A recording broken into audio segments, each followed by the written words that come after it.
All right, welcome to CSIS. I'm Dr. Mark Moore, the head of the Project on Military and Diplomatic History. Thank you all especially for braving today's weather. It's great to see all this interest in World War I.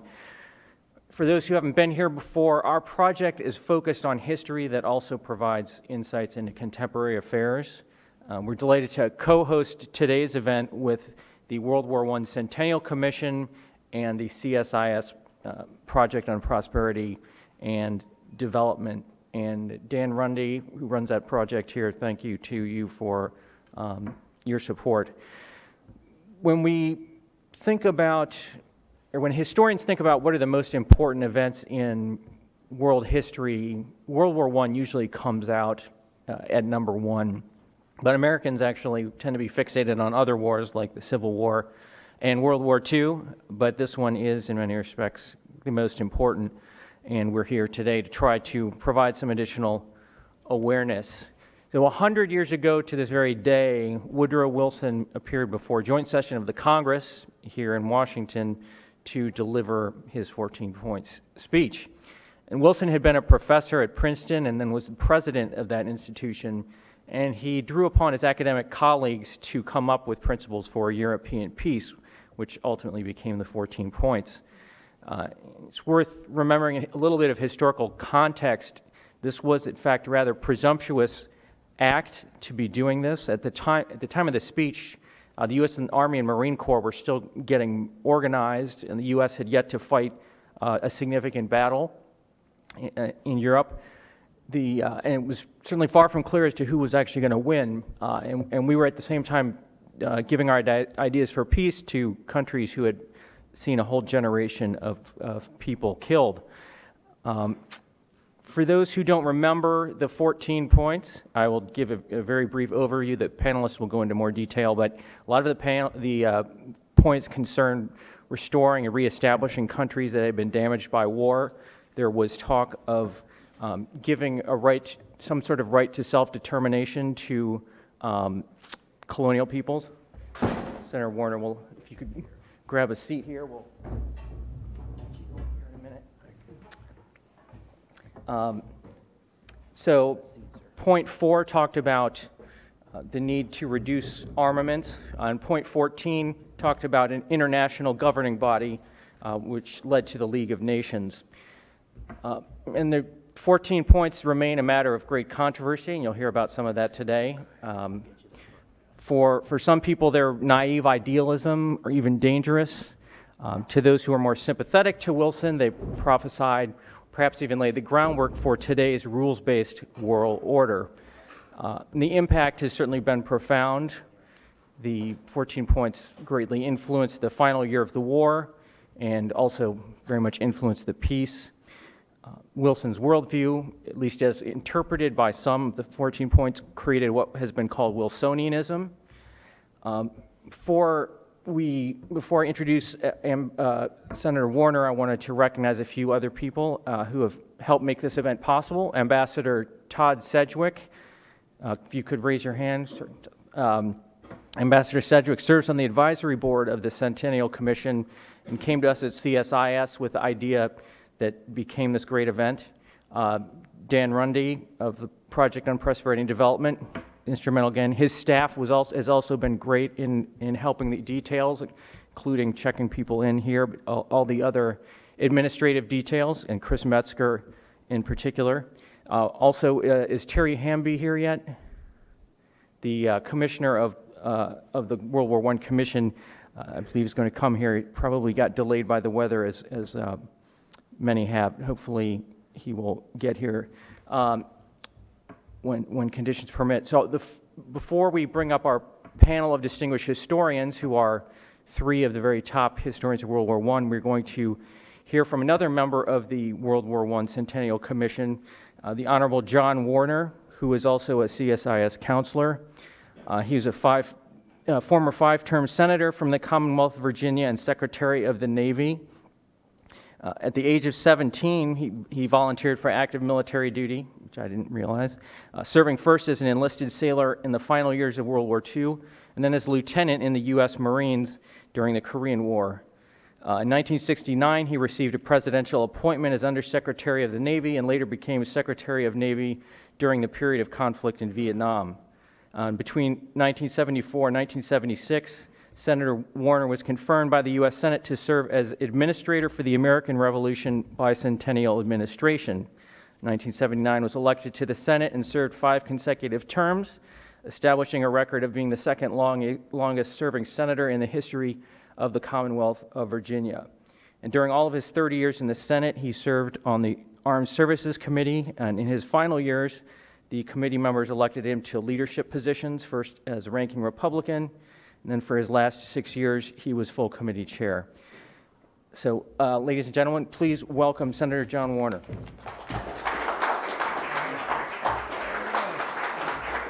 You can sit if you would prefer.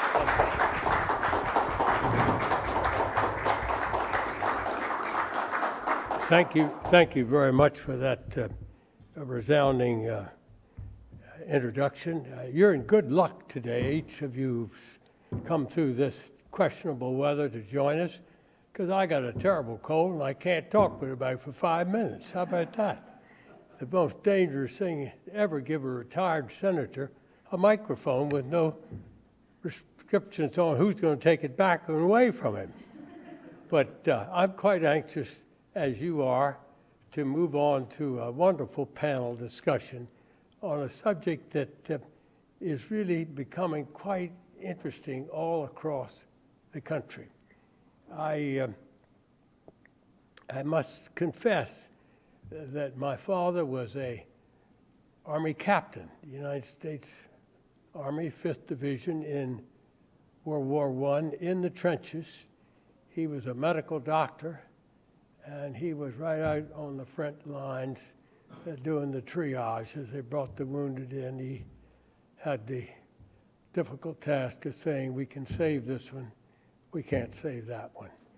And I remember he had his little tin Army hat with a red diamond of the 5th Division on it in our library, and it was, he admonished us, my brother and myself, I only wear that hat. And that, of course, was a challenge to my brother and I to steal it at any time he couldn't wear it. But so I grew up with a really wonderful man who had served and seen that war.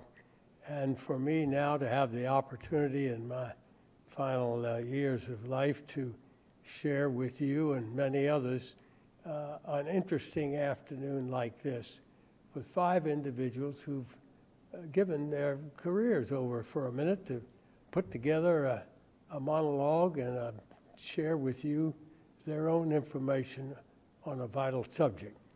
I thought how best to prepare my very few remarks, and I went back and read about 3 books, and one of them was John Eisenhower's book, and that brings me to just a little bit of a personal message that I'd like to give you, and that is that Eisenhower clearly puts in here. This is President Ike Eisenhower's son. I have the privilege to know him. He laid out very carefully and very objectively the case that the failures after the fighting to come together internationally, and at that moment in history, after the enormity of the carnage and suffering all over Europe, to put together something that would help foreclose, thank you so much, foreclose any future similar strifes like this. And he said, unfortunately, it just wasn't done, and I'll come back to address 1 or 2 aspects of that. And as a consequence, a mere 23 years since the armistice, we were right back into World War II. Now, some of the reasons for that were the very serious and failing health of President Wilson. I must say, I am a politician. I've studied politics and been active in it all my life. And it was fascinating to go back for my first trip to read a lot of the things that Wilson had tried to do. And of course, the subject today is the 14 points, but surrounding the 14 points and was the League of Nations, and the fact that we were going to enter a treaty, and we had this opportunity, and we had shown the world that this little, somewhat inconsequential collection of states had suddenly come in to be one of the major powers of the world.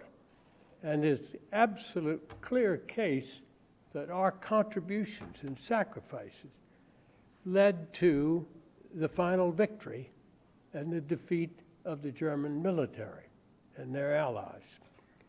So it was important. But what greeted them as Wilson started around, they called it the League fight. I guess that was a way to demean it. President Wilson toured the country giving speeches pleading for membership in the League of Nations. The quality of thought of these debates was usually far more elevated than any other political debate since the Civil War. For American foreign policy, this conflict elicited breadth and depth of discussion that had not arisen before and that remained unmatched since. So we got off to a good start, and there was a lot of enthusiasm. But then it sort of began to steadily go downhill. President Wilson was an early convert in the concept of collective security, and around it shaped many of his policies before and after the World War I experience. He represented the U.S. at the Peace Conference, where he succeeded in making the idea a reality of getting the League incorporated in the Treaty of Versailles. The treaty was much more than the League of Nations. The articles concerned a whole lot of things, but Congress rejected it. And he, no matter how hard he traveled, and it really is extraordinary in my readings, he was determined to get this done. But along the way, I mean, he encountered reluctance within his own party, the Democrats. The Republicans were growing in strength. And I even found this in another book. Nearly every leading Republican cordially, this is an interesting use of words, nearly every leading Republican cordially despised Wilson, while the president regarded most of them with anger and contempt. Nor did good fellowship extend broadly within the respective parties themselves. Wilson challenged Americans to build a new world order by joining the League of Nations, by saying at Versailles in 1919, quote, "Shall we or any other free people hesitate to accept this great duty? Dare we reject it and break the heart of the world?" Well, Congress did reject it.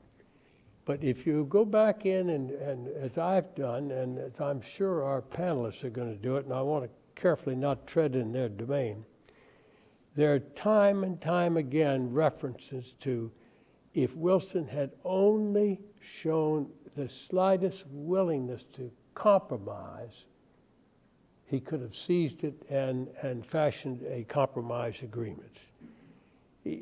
But he refused. This is perplexing to me. Anyone from Capitol Hill being among the American negotiators in Paris. Well, that was a direct affront to the Congress of the United States. I mean, they should have had seats there, but they didn't. And then he avoided counsel with non-congressional leaders of either party. In other words, he didn't want to even meet the senior politicians of both parties to get their viewpoints. Bitterly fought midterm elections in November 1918 had the United States divided by government by awarding majorities in the houses of Congress to Wilson's Republican opponents. And the tide shifted with that. That circumstance boded ill for the cooperation over peacemaking and League membership, and it went downhill from there. But then we have to reflect on the sadness that he experienced in his own physical situation. He suffered a very major heart attack on his trip. As a consequence of that, he had to abandon his trip across the United States, urging the people to in turn come back and tell your congressional leaders, particularly the Senate, of the need to have this League of Nations and the Treaty of Paris, and to ratify the treaty. But all of it ended up in failure, and I'm sure our speakers are going to address it in some detail. So I want to conclude, though, talking a little bit about what we're doing as an organization. We're holding forums, much like this one, wherever we can, all across the country. We're very active. We've got a remarkable group of volunteer trustees, commissioners. They're very diligent, very attentive. This one right here in the front row, the good ambassador, is one of their leaders. The president, or the chairman as we call him, is just a marvelous, good, rough and tumble Tennessean right out of the heart of the country. And we all have developed a great fondness and love for him. And he's just a grand fellow. Sorry Weathers precluded his being here today. But we're coming along and we're making some good progress. And it is my hope that this will continue to build in its importance. But we're up against one problem that nobody's to blame. Nobody really had the foresight to see it. But the Pershing Park was put together many years ago and selected by the powers to be to locate his statue there. And then along came another succession period of legislation by Congress saying that there'd be no more memorials on the mall. Well, then we were confronted now with no alternative to Pershing Park. We were stopped by law. But in our work as trustees and volunteers on getting Pershing Park ready to receive a national memorial, we're clearly seeing the strong disadvantages. And Eisenhower points it out in his book. And it's as follows. Every single major military memorial that this country takes pride in is on the mall. Every one. You start with the Washington Monument, our War of Independence. You go to the Civil War, regrettably, at the other end, represented by a magnificent structure to Abraham Lincoln, a very powerful president to this day, idolized by people. They're the two boundaries, and in between you have the World War, we start in succession. The first was the Korean War Memorial was built. Then the Vietnam Veterans Memorial was built. And lastly, the World War II Memorial was built.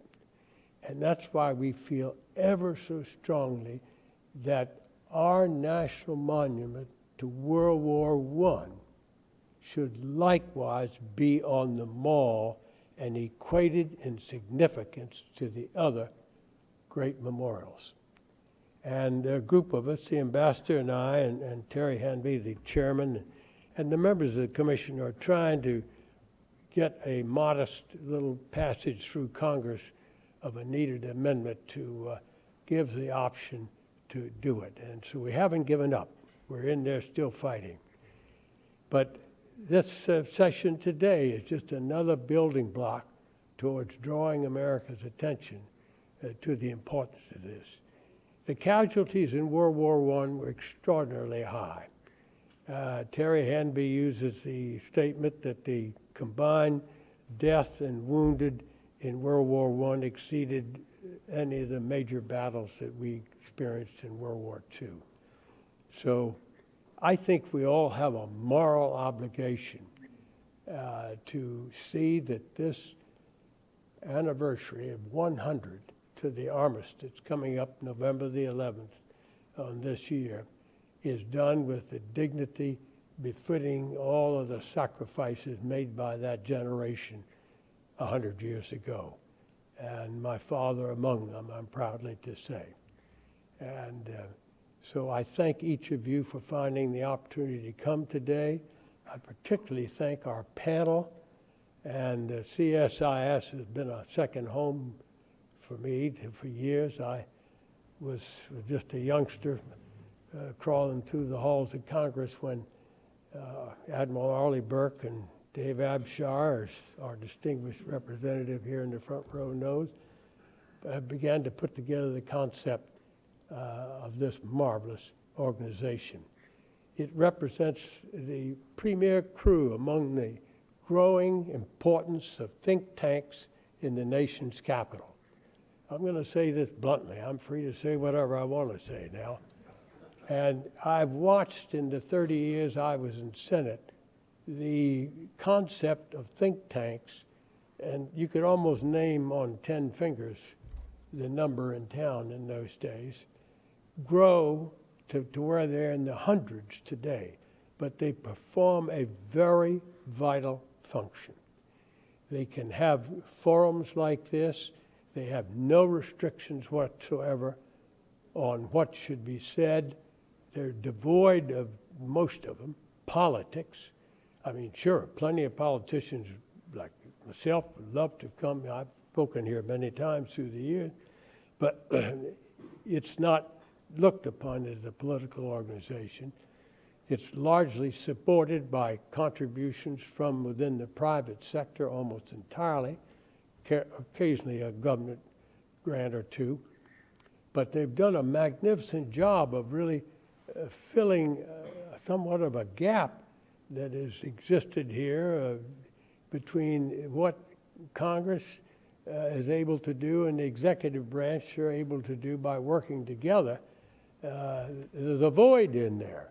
And these think tanks like CSIS can move right in and do a lot of the analytical work and hear and hold the hearings and forums that somehow Congress finds awkward in doing. So my hat's off to CSIS. Thank each of you. And now let us proceed to get to the heart of the matter. And we've said what we have to say. I listened to my introduction. I always think of Teddy Roosevelt. He was about to march up San Juan Hill. And I used to love to ride horses. He pulled his horses up for a rest, and he turned to his aide de camp and he said, "Aide,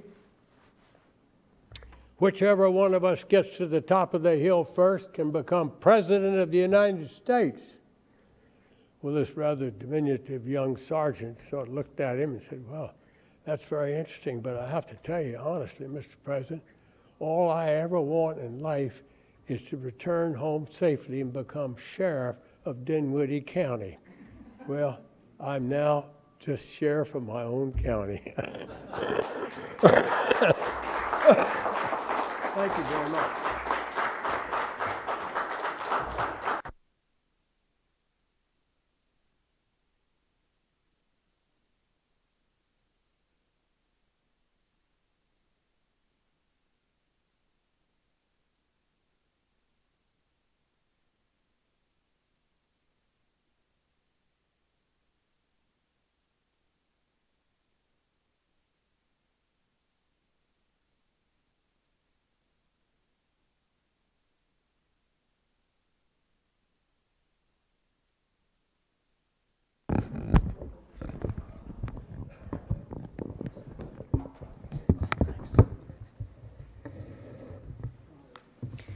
Thank you, Senator Warner, for those wonderful remarks. I'm going to introduce our panel of speakers in the order that they will be speaking, and with the support of Dan Rundy's program, we've been able to bring you really the very top people on this subject, and so we're delighted to to be able to bring you a quality presentation.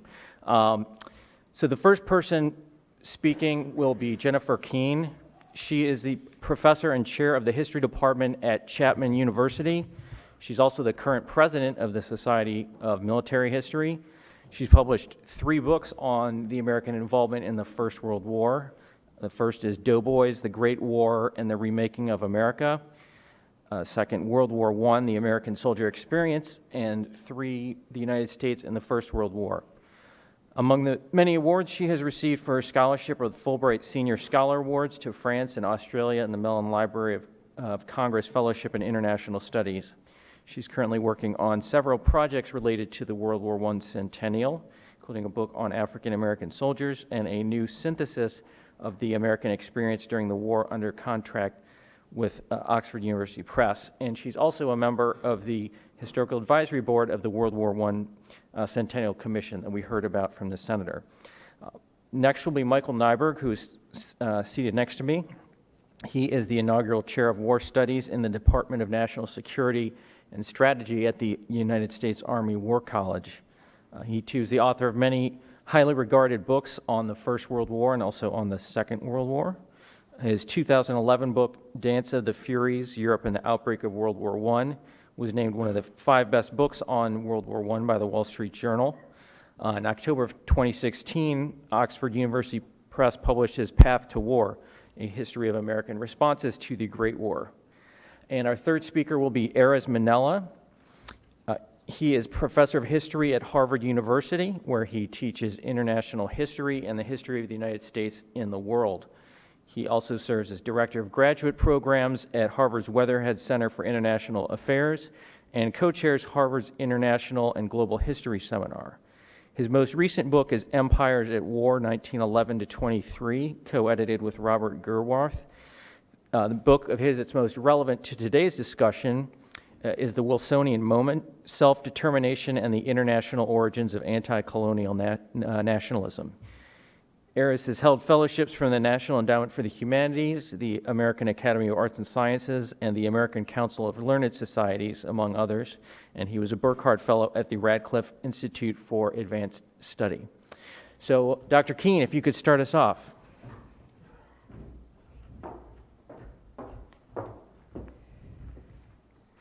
Great. I'm going to leave this here. Sorry. Okay. Well, good afternoon, everybody. Thanks for coming out. I left sunny California for what I expected to be a cataclysmic, ice storm. So I'm really disappointed that it's just a few drops of rain, but maybe it'll get worse later on.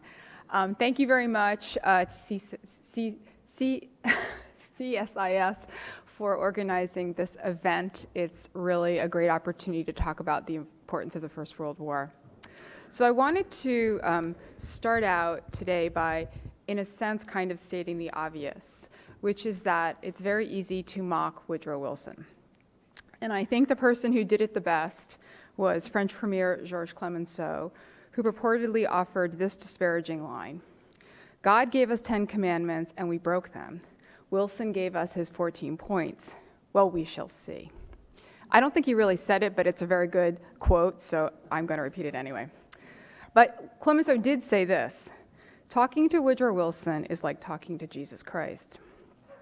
Now, many other criticisms have come Wilson's way. He's been called a hypocrite for immediately abandoning his promise in the first of the 14 points, calling for open covenants of peace openly arrived at by agreeing to secret, closed-door negotiations at the Versailles Peace Conference. He's been accused of harboring a Messiah complex after he was greeted in Paris with newspaper headlines labeling him, quote, "the savior of humanity." And more recently, historians and activists have rightly focused on Wilson's racism as an essential rather than irrelevant part of his presidency.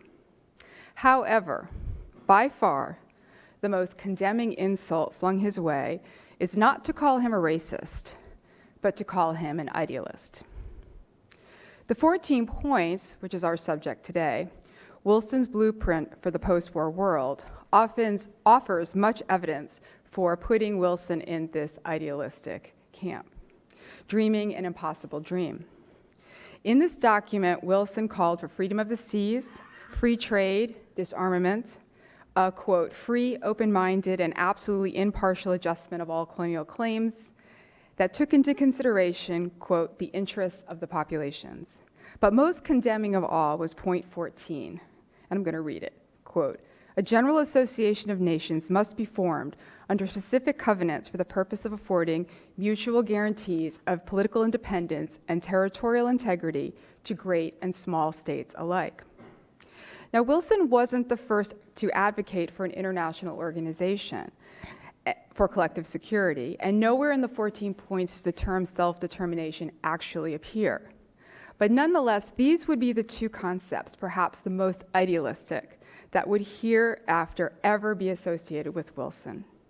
And the portrayal of Wilson the idealist is also captured perfectly by Jan Smuts, the South African foreign minister, who thanked Wilson for, when he arrived at the peace conference, this moral idealism and this vision of a better world, which has borne us up through the dark night of war.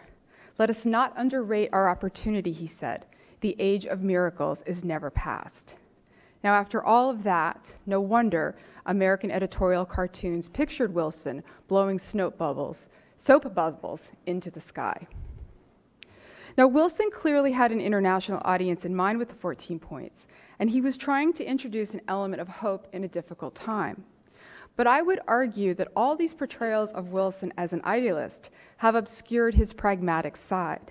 Only paying attention to his desire to remake the world obscures how much he was in fact responding to domestic concerns and desires. So I'm going to make an argument here that in fact we should read the 14 points as an exercise in pragmatism, not idealism. The 14 points was given at a moment when the war was not going well. The second phase of the Russian Revolution had begun, with the Bolsheviks taking control and immediately opening up negotiations for a separate peace with Germany. Having exposed secret Allied treaties that divided anticipated conquered territories among themselves, Lenin challenged the Allies to demonstrate that they weren't fighting for territorial expansion just like Germany. And this presented an ideological reason for Wilson to defend the Allied cause, which he did in the 14 points. In this, he encouraged the Russian people to demand democracy, not just a new autocracy, and this fit with his ideological aspirations. But convincing the Russians to stay in the war, or at least remain friendly to the Allies and not enter into an alliance with Germany, had the more pragmatic goal of trying to save American lives. In January 1918, as Mark alluded to, the U.S. had only been at war for 7 months. The first American troops had just landed in France, and the training of millions of new recruits was plagued by difficulties. The Allies expected and feared a German spring offensive from a German army now freed from having to defend the Eastern Front. Getting Russia on our side was only one of Wilson's goals. In addition, the war had expanded for the United States since April. After the Italian defeat at Caporetto in November 1917, the U.S. had declared war on Austria-Hungary to prevent Italy from leaving the war. But Wilson didn't really want Austria-Hungary as an enemy. And in the 14 points, he opens the door to a separate peace with Austria-Hungary, calling not for the dissolution of the Austro-Hungarian Empire, but for its, quote, autonomous development. And this overture as well can also be seen as an attempt to avoid expanding the U.S. military mission even further. Finally, concerns with German militarism permeate the text, but Wilson reaches out to Berlin as well with offers of a future partnership if they make political reforms and territorial concessions. And if, as I'm suggesting, the 14 points is read as an attempt to limit American casualties and constrain American military commitments, then in some respects it was successful. After all, Germany began seeking a peace based on the 14 points in October 1918, setting the stage for the abdication of the Kaiser on November 9th and an armistice agreement that incorporated most, but not all, of the 14 points. In a way, the 14 points offered Germany a face-saving way out of the war. But there were other pragmatic domestic concerns that permeated the 14 points. Europe went to war in 1914 at a time when war was considered a completely acceptable way to advance a nation's policy aims. By 1918, however, attitudes had changed, and for many people, modern war seemed too deadly and catastrophic to risk again. Wilson's 14 points defined what he saw as the major reasons for the war and its underlying causes: the arms race, imperialism, defensive alliances, impeded trade, and the flawed decision-making among European leaders in the fateful summer of 1914 that saw war as necessary for self-preservation. The first task was winning the war and then fashioning not just a peace, but trying to find a way to avoid future wars. And the international progressives and pacifists, who were important parts of Wilson's Democratic base, certainly thought that was worth a try. The speech was widely distributed at home and abroad, and its very formulation borrowed from a new form of selling the war, the propaganda poster, that relied on short, pithy slogans to encapsulate war goals and aspirations. And in a sense, you can also see the 14 points as a public relation man's dream, very unlike the very long and ponderous war address that Wilson had given in April.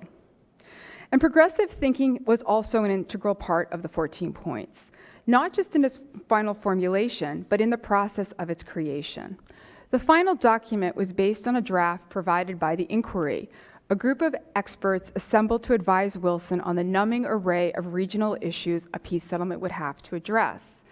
And this reliance on expertise and the use of data to solve societal problems was a hallmark of domestic progressivism. It was, in a sense, an approach that was ideologically inspired, but pragmatic and scientific in application. And this approach to policy making also left a lasting legacy. Senator Warner talked about think tanks. Well, this was the first think tank, and it was, in a sense, the precursor to today's Council on Foreign Relations and the many other think tanks that have symposium like this to have factual, scientifically based policy making. Now, perhaps most remarkably, Wilson's vision in the 14 points to remake the world perfectly suited American self-interest. The provision for absolute freedom of the seas had been one of the main reasons that the United States had entered the war, with Wilson arguing that German submarine warfare threatened national security. But the freedom of the seas also challenged British naval supremacy, and the naval disarmament treaties of the 1920s demonstrated that reducing British naval strength was also a primary goal of U.S. national security policy. Now, the fourth point of the 14 points, I'm not quizzing you on them, but I'm just telling you which ones they are, that called for disarmament is often considered one of the most idealistic. In part, that's because nobody actually remembers Wilson's words, which were not a call for complete disarmament, but rather, quote, that national armaments be reduced to the lowest point consistent with domestic safety. I ask you, wasn't that exactly what American defense policy had been before the war? The pre-war preparedness movement had been controversial and mostly unsuccessful in 1914-1916. If the nation couldn't be convinced to support a large military while a world war waged, how likely was it that there would be support for a large military after the war?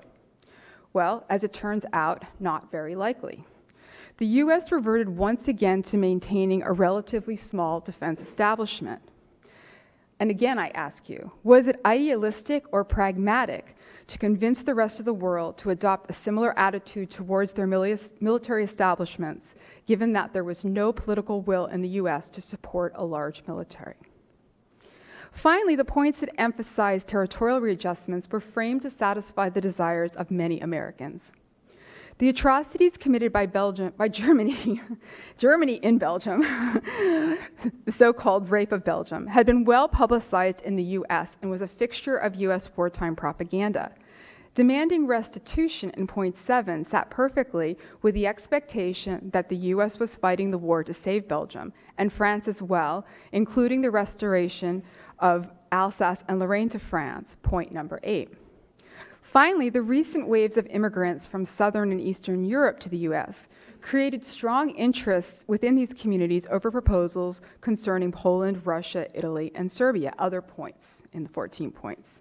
And the importance of cultivating support from immigrants for the war effort is often overlooked, but it's worth recalling that 1 out of every 5 soldiers in the U.S. Army was foreign-born in the First World War. Okay, so why should we care about any of this today? What does it all mean? And so I've got not 14, but 4 points that I think we might contemplate. The first is reconsidering the pragmatism in the 14 points suggests the need to stop seeing idealism and pragmatism as dichotomous. Was it realistic to believe that the First World War could solve more problems than it created? Was it realistic to believe that a punitive peace would prevent another war? Was it realistic to think that the US would accept millions of casualties silently and stoically? Second, the 14 points asserts that there's little difference between serving America's national interests and the world's interests. It is not a question of America first or America second. By making the world more secure, America gains national security in its defense, its trade, its political institutions, and its way of life. As Wilson states in the 14 points, quote, "All the peoples of the world are in effect partners in this interest. And for our own part, we see very clearly that unless justice be done to others, it will not be done to us. The program of the world's peace, therefore, is our program." Third, it is difficult for the US to be the voice of moral authority in the world without keeping our own house in order. And this point speaks more to the weaknesses of Wilson's vision than its strengths. During World War I, the federal government zealously enforced the most draconian anti-sedition legislation in the nation's history, launching a full-scale assault on civil liberties. And Wilson was tone deaf in responding to the dramatic increase in racial violence during and immediately after the war. And finally, morale matters. In fighting a difficult war it is difficult to fight a war with a dispirited, divided, and disillusioned population. The 14 points was a terrific speech because it was vague enough to appeal to the broadest numbers of people. And I would conclude by suggesting, just like 100 years ago, there is value in inspiring words from the nation's leaders that emphasize the values and aspirations that can unify rather than divide us. Thank you very much.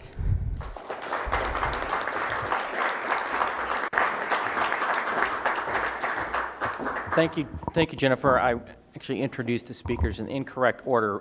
Erez Manella is going to go next. We've got his PowerPoint slides up, so Erez. Thank you, Mark. I think the order doesn't really matter except that the slides are set up in a certain way. Thank you, everyone, for being here. Thank you, Mark, for having me. It's a real pleasure to be here, and it's especially exciting for me, at least as a historian, that we're doing this event precisely on the day that 100 years ago Woodrow Wilson gave the 14 points address not far from here. There's something ironic about anniversaries and centennials, right? By definition, they tell us that we are further away from the event than we've ever been before. And yet they make us feel closer to the event. So I enjoy that feeling and that irony. I want to begin by recalling the specific historical context which led to that speech 100 years ago. And the most important part of that is, as Jennifer mentioned, the Bolshevik Revolution. Now, it's true that Wilson worried about Lenin's promise to take Russia out of the war. But I think there's something more important here, which is that Wilson saw Lenin and his revolution as a symptom of a broader malaise affecting human affairs at that historical moment, a malaise that went beyond Russia, even beyond Europe, into the body politic of America itself.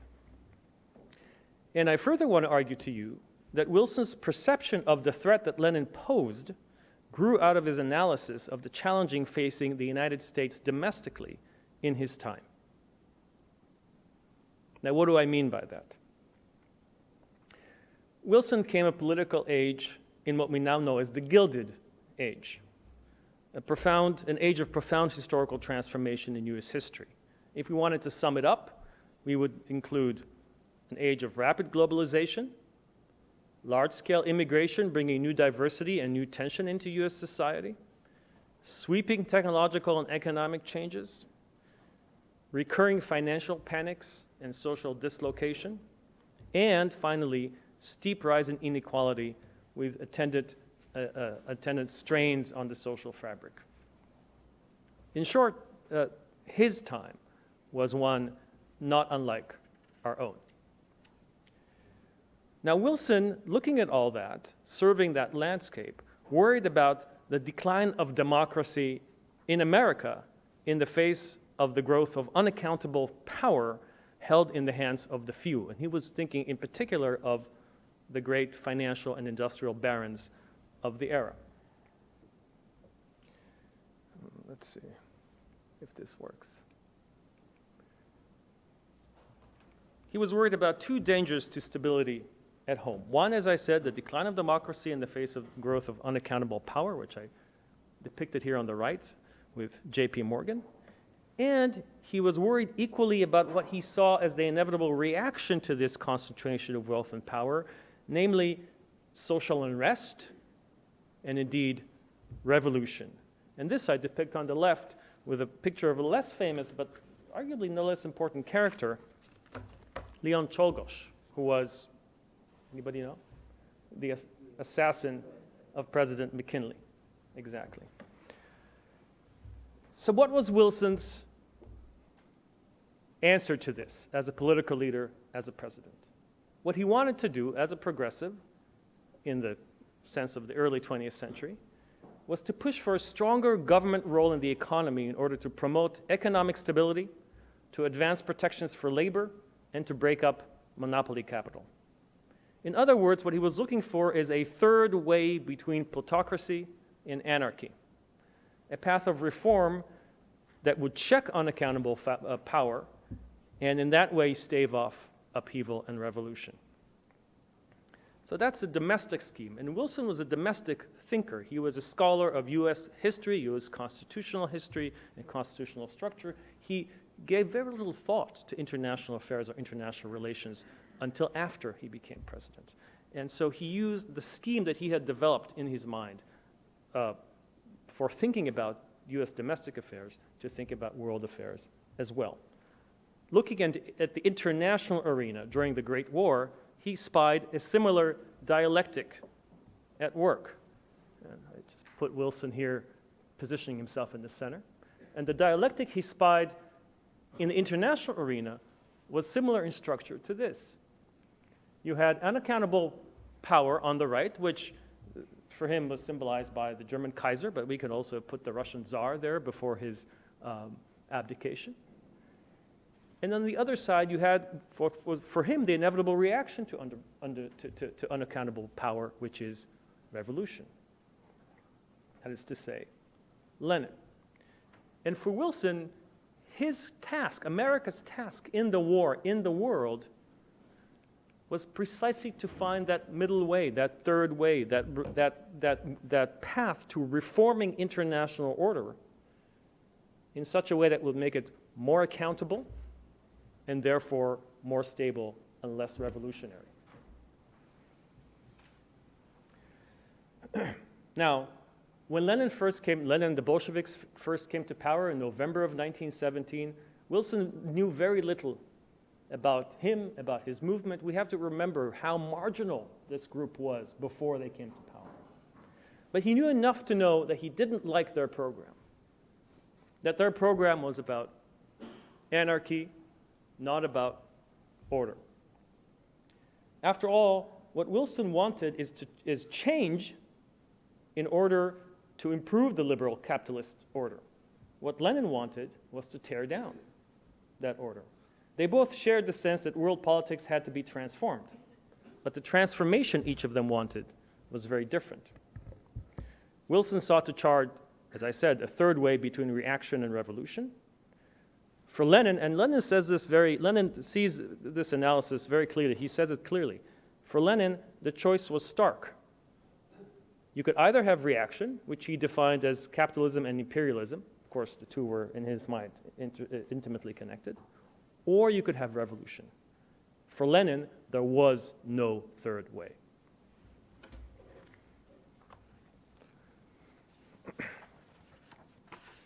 So this is the context. This is, I think, how we need to understand the broader scheme that's behind the 14 points. Yes, one of the things he sought to do was to keep the Bolsheviks in the war by highlighting the goals he shared with them. But more importantly, he sought to blunt the appeal of the revolution by co-opting some of their program. Most notably, at least for my few minutes here on the stage, he soon adopted the principle of self-determination as his own, with widespread, if not wholly intended, consequences. So, one way for us, I would argue, to think about the 14 points is as the first instance of what historian John Lewis Gaddis, the Cold War historian, called an American strategy of containment of communism. Now, Gaddis, of course, was thinking and writing about post-World War II strategy of military diplomatic containment of the Soviet Union.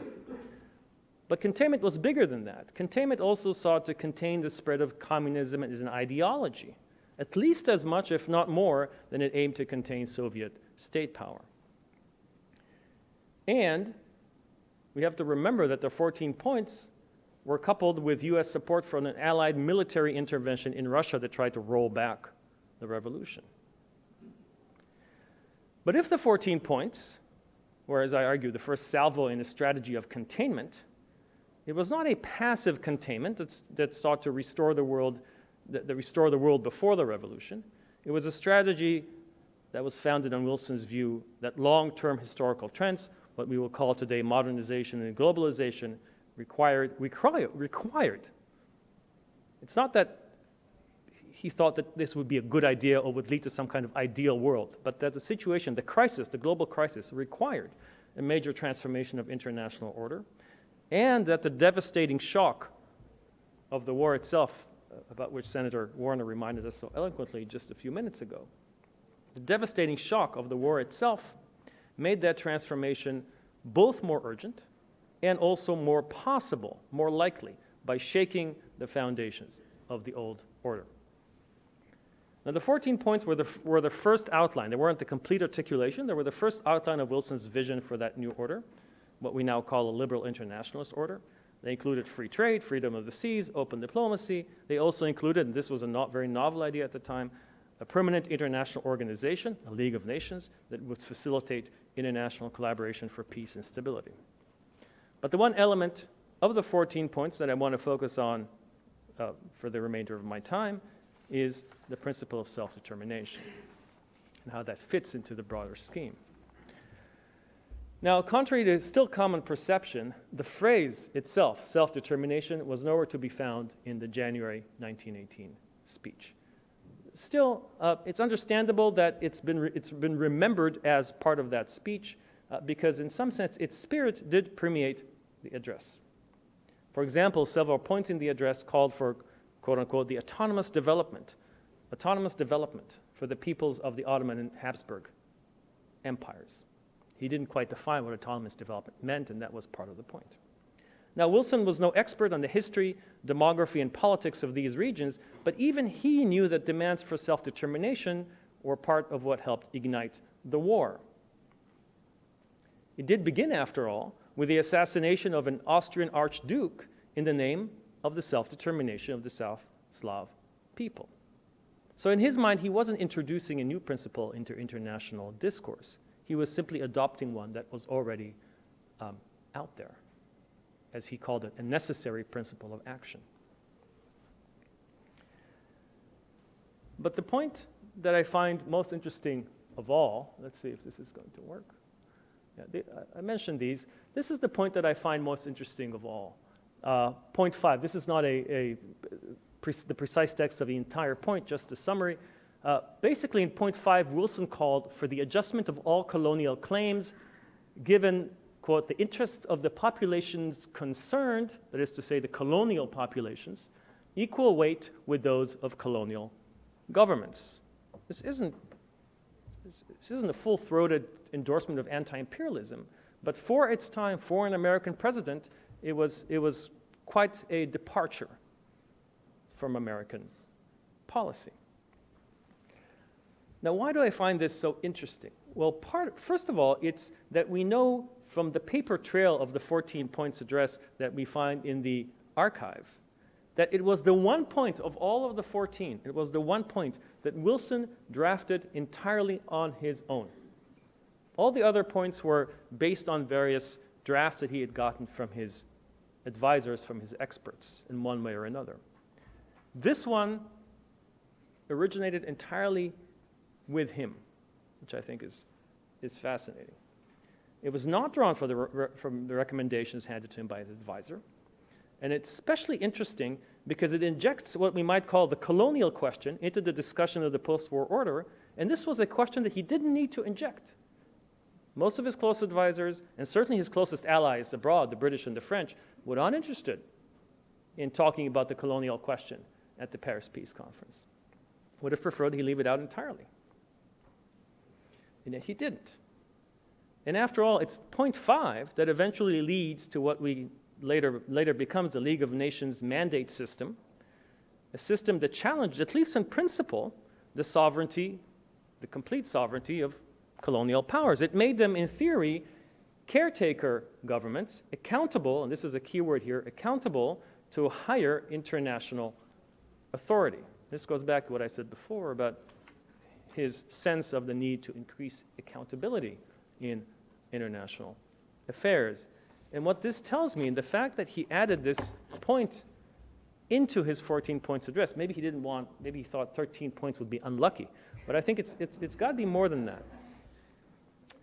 It's got to be more than that. Clemenceau would have had a nice quip with 13 points.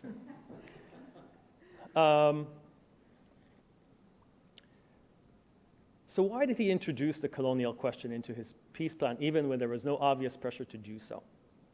Again, it went to his view that governments accountable to their populations were the key to peace and stability, both at home and abroad. And to me, it suggests that despite some later interpretations, he believed, at least in principle, that this principle of self-determination ought to apply not just in Europe, but worldwide.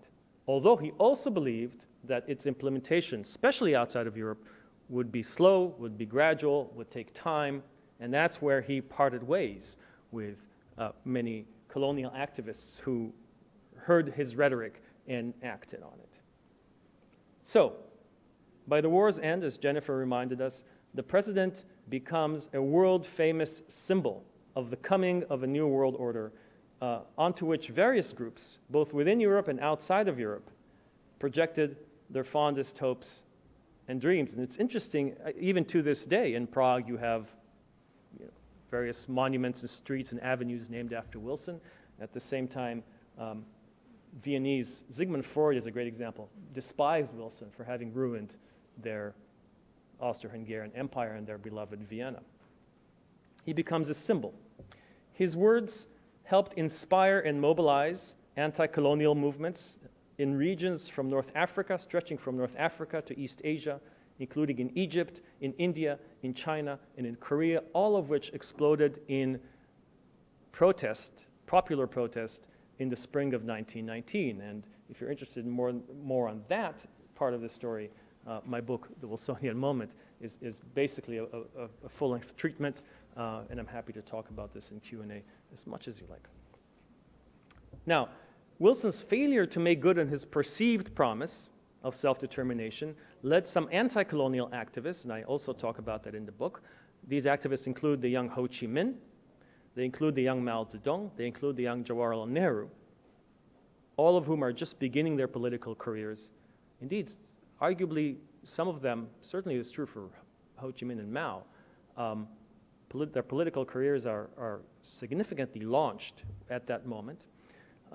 They all see Wilson as a disappointment, and they all, to one extent or another, look to Bolshevism after that for inspiration and support to liberate their respective countries.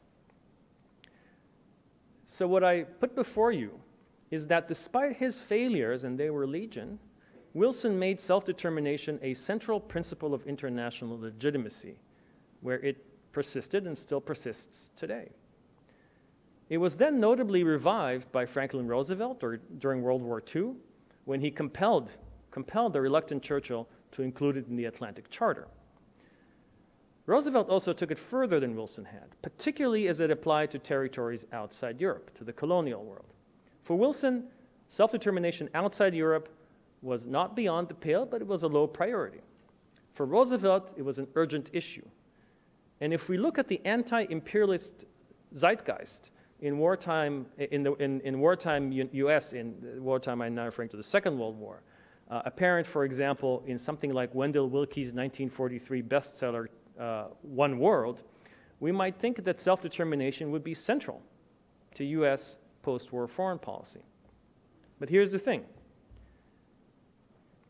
To Wilson, support for self-determination in opposition to communist dictatorship had seemed entirely consistent. Remember that scheme. There were two central elements in an international order based on accountable governments, and he saw the Bolsheviks as proposing something the opposite of accountable government. Accountable governments cooperating through international organizations animated by liberal traditions.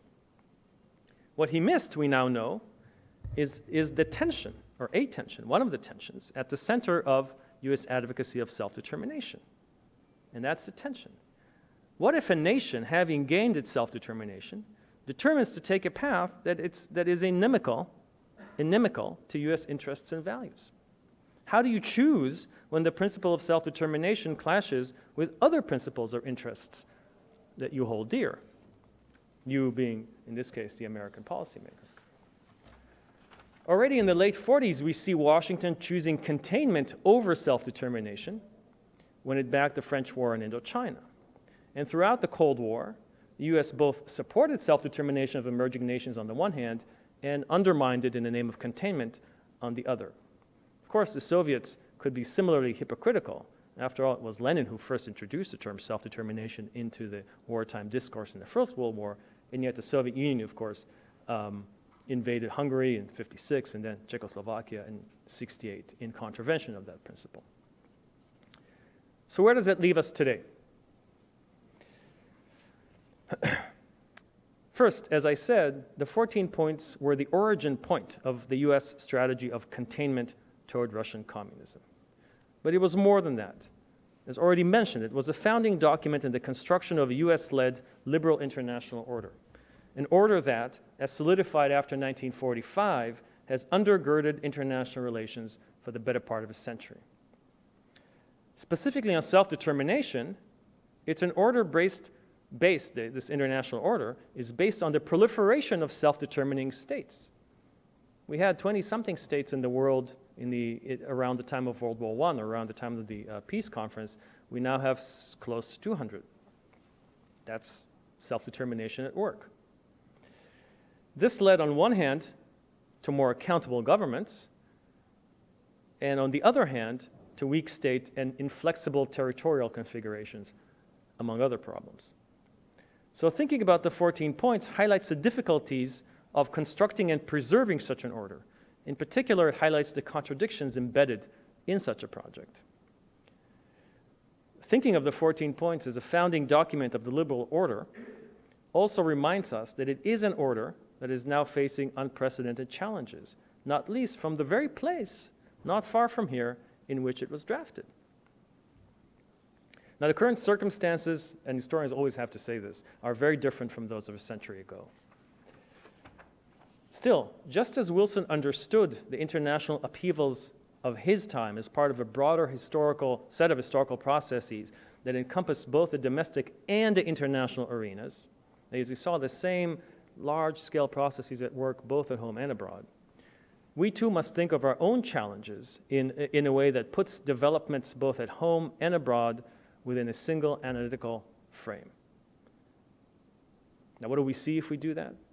We see a recent past in our time of accelerating globalization, of large-scale immigration, of economic and technological change tied to crises and dislocations, and we see a steep rise of inequality that is challenging long-standing social contracts and political institutions in the U.S. and abroad. By the way, many of these institutions that are being challenged, at least in the United States, go back to Wilson's own time. Now, like Wilson 100 years ago, America today is faced with the challenges of finding a path of reform, a third way between plutocracy and upheaval. And one more thing, the odd coupling of Wilson and Lenin a century ago cannot but remind us of possibly an equally odd relationship between the US president and the Russian leader today. Now, Putin's authoritarian nationalism may not have the universal ambitions of Lenin's communist internationalism, but the two share a disdain for democracy and a desire to exploit its weakness and to destabilize and perhaps destroy it. In his own time, Wilson understood that to face the challenges of globalization, he must push for a more responsive, accountable politics, both at home and abroad. It is this insight I put before you that lay at the core of the 14 points, however flawed Wilson's efforts to implement it were. And I think it remains a fundamental insight today. Thank you.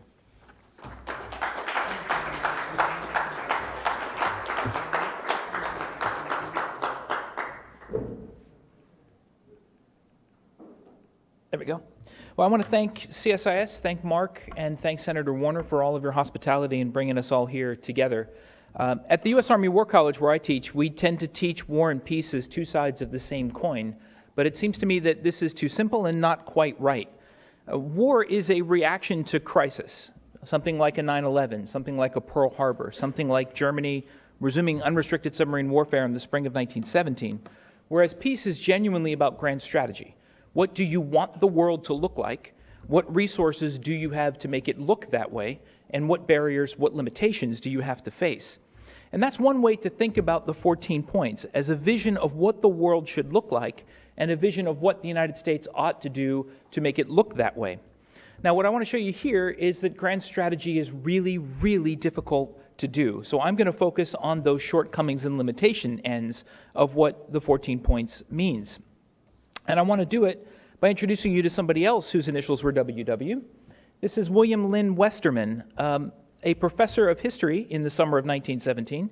He was a man from Belleville, Illinois, educated in the United States and educated, ironically enough, in Germany. In the summer of 1917, he was a history professor at the University of Wisconsin. He was a world specialist on Egyptian papyrus scrolls. Hard to get more esoteric than that. Hard to get a little bit more mild-mannered than that. Here he is as part of this group which has come up before the inquiry, this group that's formed in September 1917. I found the initial document. Senator, I don't know if this has ever been done before in U.S. government history, but they're given the authority to spend whatever money they want. The bills are to be sent to the White House. And they put together this core group, which goes with Wilson to Paris in 1919, but they're actually formed in September 1917. And as Jennifer mentioned, many of the individuals in this image here go on to form the Council on Foreign Relations. So we really can think of them as the world's first, or America's first, real think tank. Now, what's interesting to me about this is that William Westerman is put on this committee because by studying Egyptian papyrus scrolls, he is somehow one of America's experts on the Middle East. On December 11th, 1919, William Lynn Westerman finds himself in Paris discussing with the British and the French whether or not the city of Constantinople should be given to Turkey or to Greece.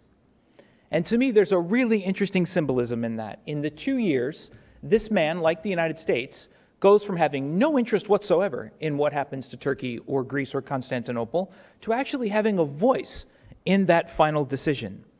Now, as Jennifer mentioned, the United States was not really bound by any agreements that it hadn't signed. The United States did not declare war against the Ottoman Empire, yet here the Americans find themselves. And so I want to talk a little bit about that process and trying to work their way through, in a kind of think tank environment, what this means. Now, Westerman, who later went on to become a professor at Columbia University in New York, where his papers are today, was joined by some other really talented academics, and some of them talented but not really nice people. The man sitting in the middle on the couch there is Isaiah Bowman, who later went on to become president of Johns Hopkins, and later at the end of the Second World War was part of another think tank effort to advise Harry Truman on what to do as the British were getting out of Palestine. So these are interesting people whose views mattered an awful lot.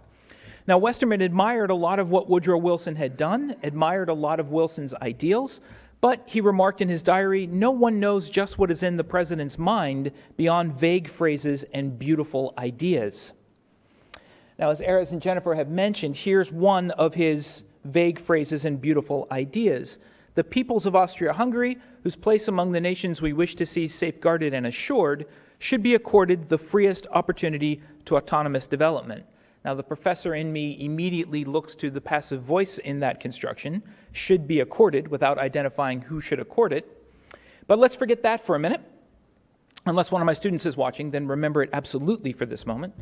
And let's forget also the vagueness of the idea. As Jennifer said, the United States declared war on Austria-Hungary very, very late in the game, and the United States was not bound by any international agreement regarding Austria-Hungary. The United States had no plans to get involved in the area, certainly no plans to send troops to the area. Yet here was the inquiry charged with giving Wilson some advice. And another of the vague phrases that Wilson gave to the inquiry was this guidance: "Tell me what is right, and I will fight for it." Why? What is causing the United States to end up in this position? And I'm going to mention just three that Jennifer and Erez have already mentioned, so I'm repeating a little bit of what they said. First, the United States is in this faute de mieux, meaning that we're in this because of the collapse of most other systems of authority. The Austro-Hungarian Empire itself collapses from within. The United States certainly has no interest in putting it back together, but no other great power, other than perhaps the Russians, has the ability to shape its future. Second, as both previous speakers have also mentioned, the universalist message of Woodrow Wilson. If it applies in one place, it must apply every place. And third, the need to separate the United States from the Bolshevik message of Vladimir Lenin and the Russians. Now, even if the United States did not want to be involved in this problem in Austria-Hungary, or as I'll talk briefly about Syria, or as I won't talk about China, it had largely spun this web for itself. Or in Woodrow Wilson's words to his propagandist George Creel, "I am wondering whether you have not unconsciously spun a net from me from which there is no escape," which seems to me classic Woodrow Wilson, blaming somebody else for his problems, yet softening it a little bit with the word unconsciously. Now, the inquiry is a way out of this. The inquiry is supposed to be progressive in the sense that it is to be scientific. It is to be rational in the sense that it is to proceed along clearly identifiable social science methods, and is supposed to be evidence-based. And my favorite piece of documentation that I found so far in the inquiry files is this great phrase, "The truth is out there." So, the inquiry got to work. And I'm going to show you a couple of maps that are at Yale University's archives today.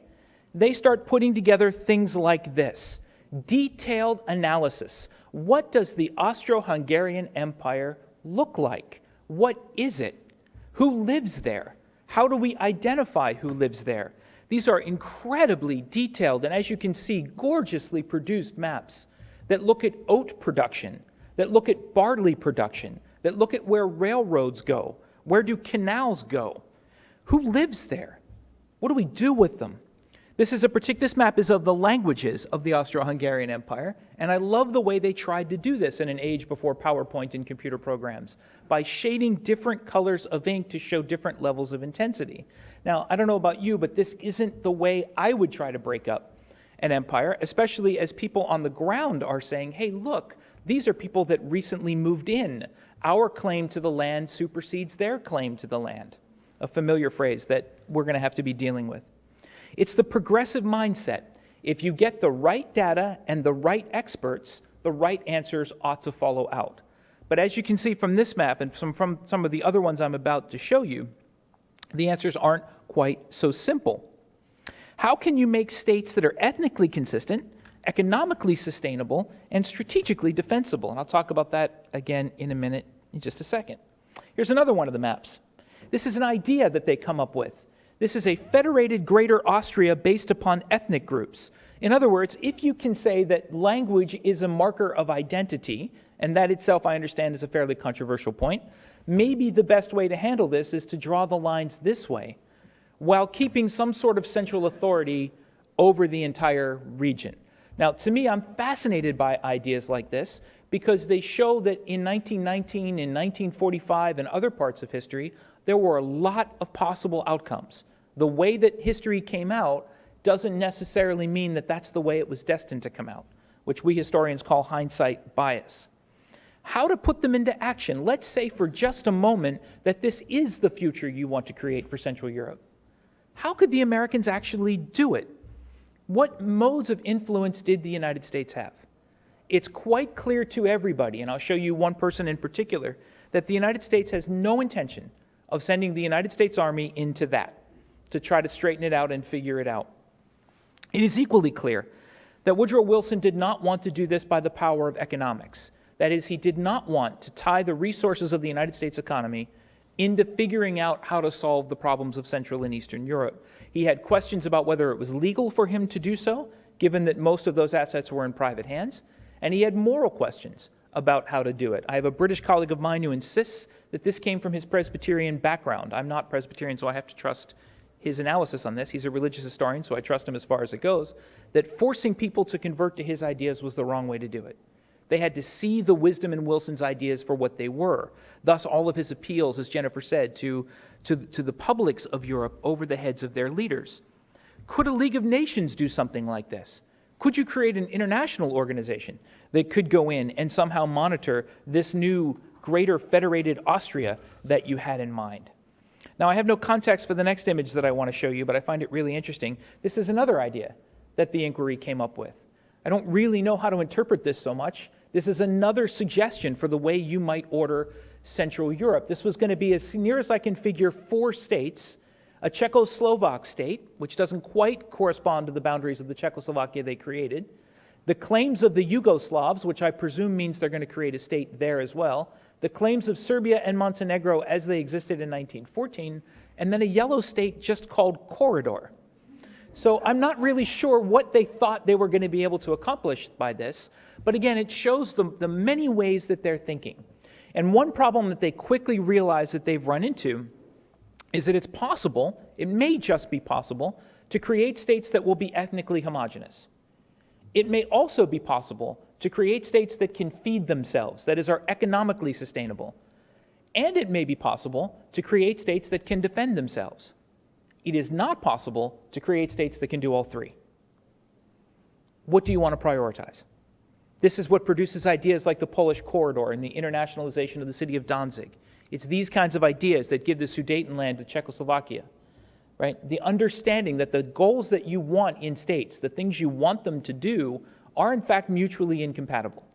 And that no matter what you do, one of those 3 things is going to suffer, even if you can get the people who are actually living there to agree to live under these states. Now, one guy who immediately saw the problems was this man, Tasker Bliss, for whom the building attached to my building is named, and I'm very glad that it is. Bliss was a Pennsylvanian, which I also have to give 2 thumbs up to, educated at Bucknell and educated at West Point. William Lynn Westerman called Bliss, quote, the ablest man in Europe and the one commissioner who will really study and study hard to make himself acquainted with what he must know. Now, when Tasker Bliss was feeling stressed out, he would pour himself a glass of whiskey and he would read Thucydides in the original Greek. Right? Something I've advised all senior Army officers to start doing. Now, Bliss understood immediately that some of the core presumptions under which the United States was operating were badly false. One of which is that the American people would be willing to commit their treasure, their resources, their prestige to enforcing whatever agreement came out of Versailles. Now, Bliss, in my mind, is a slightly tragic figure because Wilson paid him almost no attention at the Paris Peace Conference, and I think he got it as well, as close to right as anybody that was there. The way they set it up is they listed 5, each country got 5 representatives at the peace conference. Bliss did not make the list. Georges Clemenceau wanted to insult his senior general, Ferdinand Foch, so he put Foch's name 6th on the list of 5. This is what Bliss said about these new states you wanted to create in Central Europe. He said, quote, the submerged nations are coming to the surface. As soon as they appear, they fly at someone's throat. They are like mosquitoes, vicious from the moment of their birth. In other words, just because a state is new, just because it's small, and just because it's homogeneous, does not necessarily mean that it's virtuous. And Bliss was particularly upset that the United States was taking its surplus weaponry in Europe and selling it to these new countries. Bliss had the idea that you should put those weapons on ships, wait till the ships were about halfway over the Atlantic Ocean coming back to the United States, and dump them all overboard. Get rid of them. Now, a second problem that Bliss ended up getting involved in, and a second set of beautiful phrases and ideas. I won't read this one out, but this is about the Turkish portion of the present Ottoman Empire. What to do with the Ottoman Empire? Again, the United States had no war with the Ottoman Empire, no agreement with the Ottoman Empire, and no necessary reason to find itself being drawn into the crisis that became the Ottoman Empire.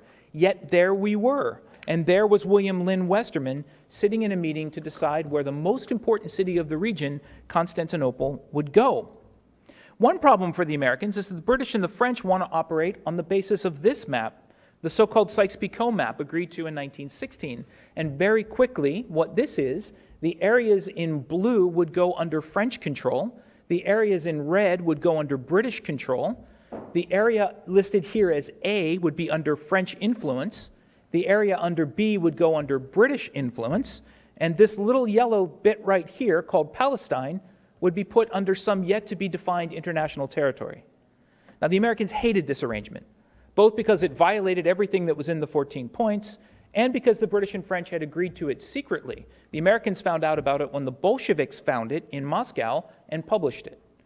So, the Americans don't want necessarily to honor this, but if you're going to say that you don't want to do this, you have to come up with something different.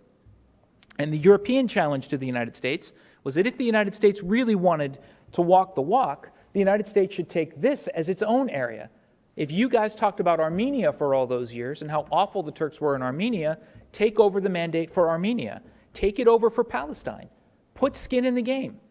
Do what we're doing and take on the burden of operating these parts of the world. Now, I can talk about it more if you want, but I'm going to just skip ahead to what Tasker Bliss thought about all this because I find it's really interesting. Bliss understood the odds of the United States coming into this part of the world and making it better were really slim.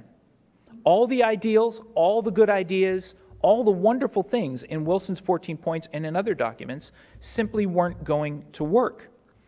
Bliss said this, "It seems that certain promises were made to the Arabs." He's referring here to promises by the British to take all that stuff in Sykes-Picot and make one Arab federation out of it. In the early days of the war, and now they are so unkind as to insist on these promises being fulfilled. The consequence is a grand triangular row with insistence on the part of the Arabs that the matter be arbitrated by the United States. I myself have declared that I would not touch the question, even with a pole long enough to reach from here to Syria, unless I were positively ordered to do so by my government. Bliss is saying, this isn't our fight, stay out of it. According to the documents of the 14 points, the ideals of the 14 points, the United States had a reason to get involved. And many Arab leaders, including Emir Faisal, the great leader of the Arab Revolt, turned to the United States, going to Westerman, going to Tasker Bliss, and saying, we trust you Americans in a way that we don't trust the British and the French. You need to get involved. Now, I don't think Tasker Bliss, if he were alive today reading Thucydides in the ancient Greek, would be too surprised to know that we're still in the Middle East 100 years later, and that it has gotten more complicated and more dangerous than it was in 1919. Now, America got out of the Syria trap, but only by accident and not to anybody's satisfaction. British diplomats at the Paris Peace Conference proposed a compromise to undertake a fact-finding visit to Syria to figure out what the Syrians themselves might want. Now, they didn't do this because they cared about the Syrians. They did it because they wanted to slow the momentum of what they saw as a pro-French solution. The French themselves were furious because they guessed that few Syrians would express a desire for French protection. Emir Faisal, by contrast, was so elated that he drank his first glass of champagne. The result was a war between the French and the Syrians that further divided the Druze, Christian, and Sunni communities apart, and France also made the decision to break the Christian part of Syria, what they called Lebanon, away from the state of Syria. And this is what Westerman said, "The net result in Syria is another bit of poison, which will rot the Near East until the distant day when the Arabs and all the East shall definitely discard the unjustified assumption of Westerners, embodied in the formula of white man's burden."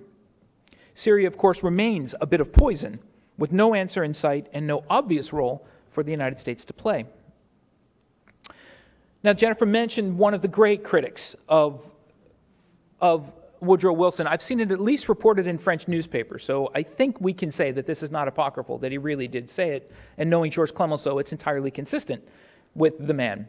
"Mr. Wilson bores me with his 14 points. God himself was content with 10. And Sidney Sonnino, the Italian prime minister, shouted at Wilson during one session in the Paris Peace Conference, "Go to the Balkans and try and experiment with your 14 points. The point I want to make is the tension between the idealism of wanting to impose the 14 points and the reality of the limits of what the United States was capable of doing. Now, to some people like Bliss, this was a straight argument for the United States not getting involved in parts of the world where it could not have any real power or influence.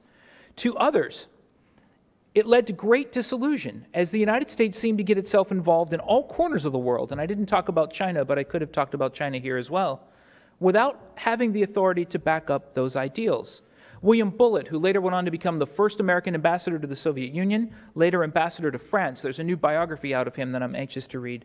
Bullitt was so frustrated with what the United States had done in Paris that he wrote a letter to his mother right before he resigned from the American delegation in Paris, in which he said, "I'm going to go lie on the sand and watch the world go to hell."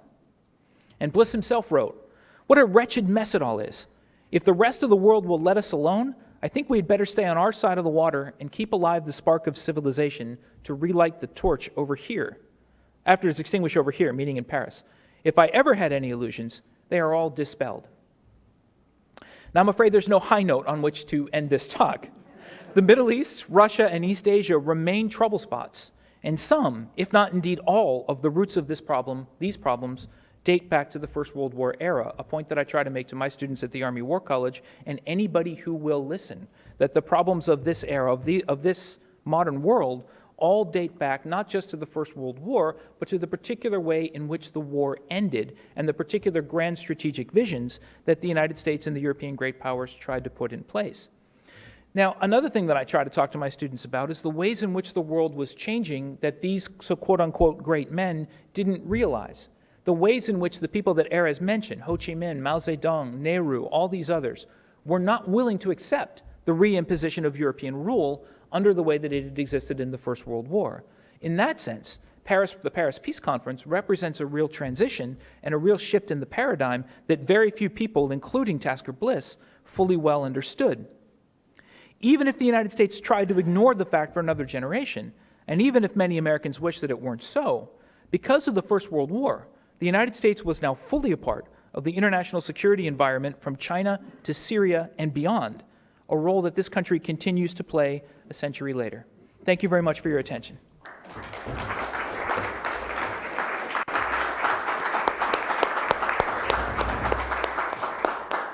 Thank you, Jennifer, Erez, and Mike for 3 terrific speeches. You've exceeded all our expectations. Left us with many things to think about. I wanted to pose a couple questions before we open it up to the audience. Erez made the point that Wilson's, although he was a historian, was really a historian of domestic affairs, not international affairs. Curious, one of our beliefs here is that understanding the history of international affairs is critical to making good foreign policy. So I wanted to ask, was there anybody, it sounds like Bliss was at least reading Thucydides. Were there many people who actually knew military and diplomatic history having input with the 14 points or what followed with Wilson? And had there been more historical awareness, might things have been different? So I'll leave it up to whoever wants to take it.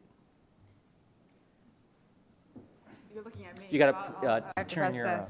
Well, I would say that it's not...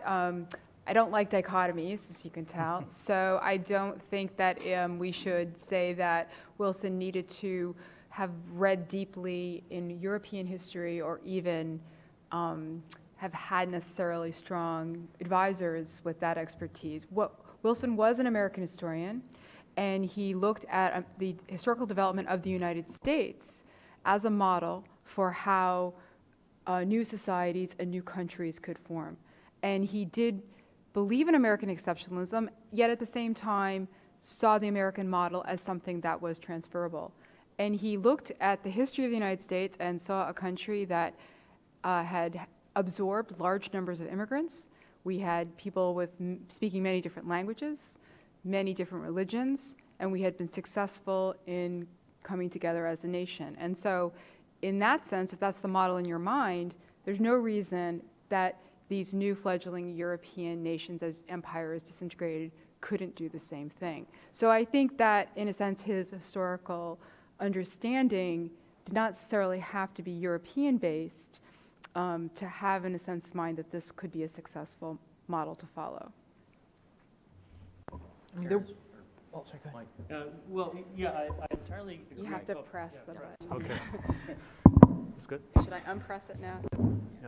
I entirely agree with Jennifer. I think that Wilson I love hearing people say things like that. So. Yeah. Oh, okay. I can say it again. Say it again. I entirely agree with Jennifer. I think that Wilson, certainly, for example, on thinking on the League of Nations, as I was saying, it's not. This is not. He hadn't thought about international affairs prior to becoming president, prior to the war. It wasn't. The League of Nations wasn't some pet idea that he'd had nursed for a long time. But thank you. Thank you, Senator. But when faced with a colossal world crisis, he reached into American history, and the League of Nations is clearly based on the American federal constitutional experiment. I will say that Robert Lansing, Wilson's Secretary of State at the time, was not an international historian, was an international lawyer. And Wilson, he didn't like him personally, but on that principle also, he cut him out of the deliberations because he really hated lawyers. He thought lawyers could only understand what was. They couldn't understand what could be. And so he just thought there were two, set in their ways. And so he said many times, I don't want any lawyers involved in the drafting of this. And he wasn't an international historian per se, but he certainly drew on his understanding of history and the forces of history to try to figure this out. I will say, and this is, I don't know, maybe starting a conversation, Mike, with you, everything you've said about Tasker Bliss and his reading of Thucydides, what he seemed to have extracted is what couldn't be done and what problems couldn't be solved, but it wasn't clear to me whether he had any constructive advice as what could be done, what he would have done differently. Yeah, it's a great point. I guess my first thing I wanted to say is that there are historians on the inquiry. There are historians who are forming ideas, but history doesn't produce any straight answers either, right? 2 historians, 3 opinions, or in this case, 4 historians, 5 opinions. I mean, it doesn't produce straight answers. To your question, I've only been through the Bliss papers a couple of quick times, but from the letters he's writing to his wife, which is when he's, I think, most honest and most unguarded, he sees the biggest problem as the growth of Bolshevism, that everything else you're trying to do doesn't matter if half the globe goes to Lenin. So the focus ought to be on figuring out ways, either militarily or non-militarily, and I think he's of the mind that it's going to have to be non-military. It's going to have to be, the United States people simply aren't going to go to war over the future of Hungary. They're not going to do it. So they went to war, as Bliss understands it, and as I understand it, to protect themselves. Now that the Germans have laid down their weapons, what are you doing? What are you trying to accomplish? In one letter that he writes to his wife that I find really remarkable, it's right before, it must be late April, early May of 1919, when it's not clear that Germany will actually sign the Treaty of Versailles. If they don't, the war starts again. And he writes her and says, don't come to Europe. Like, I can't guarantee your personal safety if you come here. If the Germans don't sign, it's worldwide revolution. So that's his big worry, is how to compel the Germans to sign a document that is grossly unfair to them, and B, what to do about this growing Bolshevik threat. That's where the focus ought to be, not the borders of Poland. Thanks. Another question. You've ably covered a lot of the criticisms of Wilson and how unfair many of them are. Another one that's often made is that Wilson had sort of a naive view of human nature, and his system of the world depended on humans being better than they actually behave in practice, and states behave in practice. I wanted to ask, do you think that is a fair critique, that he had an unrealistic view of human nature, and that informed the 14 points and his other ideas? Well, since I spent 20 minutes talking about how pragmatic he was, I guess I don't agree with that. As a completely holistic formulation of Woodrow Wilson, I think that he was a politician. He understood politics. I mean, he is not naive and doesn't, the only PhD ever to become president. I don't think you're a naive person in terms of forging that path. So I think he understood politics. But I do think that what he was trying to do was, again, to suggest that you don't have to make a choice between pursuing your self-interest and being, as president, responsible for the nation's national security, and also thinking about what could be. And reordering international relations to him was, yes, a kind of plan, a dream, a hope, but at the same time, were the alternatives better? To go back to a balance of power system, to end this war with these empires intact. How could you go to all of the people who had suffered and lost and hoped and tell them this is the outcome of the war? If you think people were disillusioned because of the Versailles Peace Treaty, imagine how people would have felt if that had been the outcome of the war. Now, Wilson, in a sense, I mean, there's, again, we always read the 14 points back from the Versailles Peace Treaty.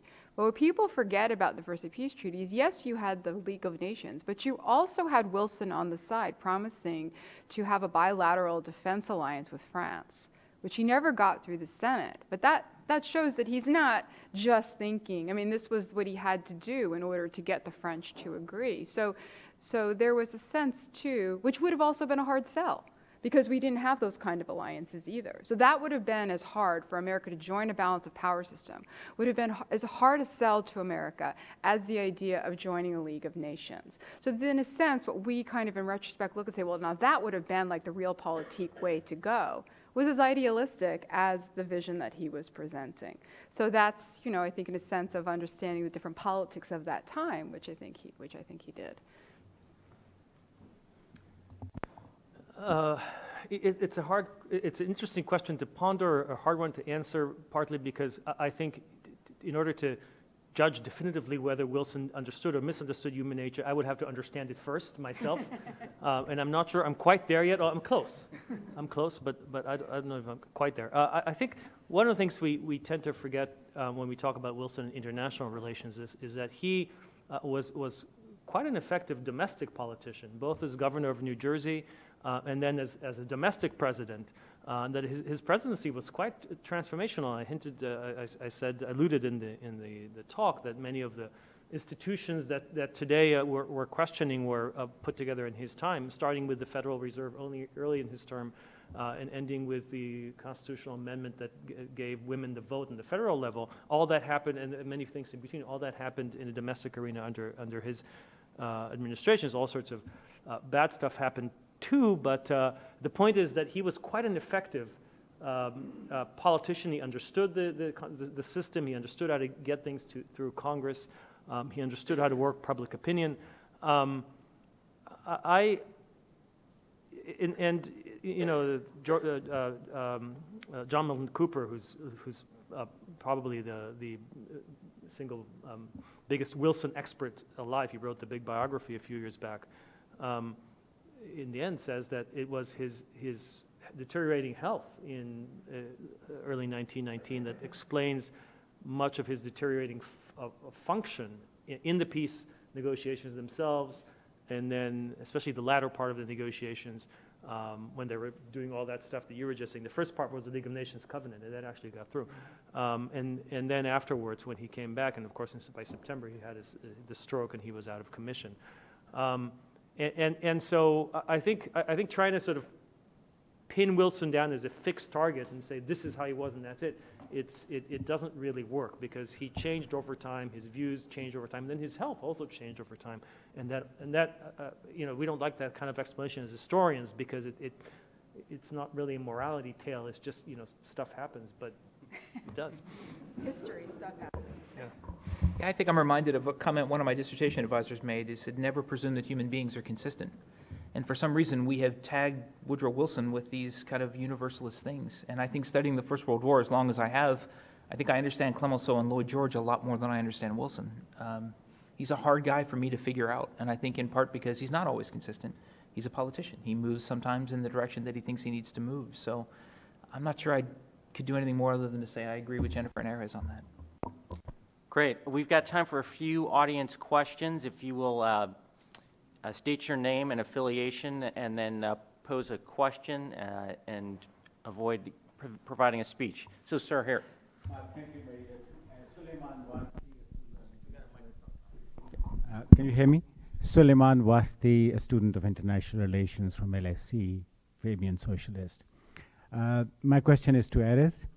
Point 5 of Wilson had direct antecedents to the Indian National Congress of 1885 and All India Muslim League of 1905.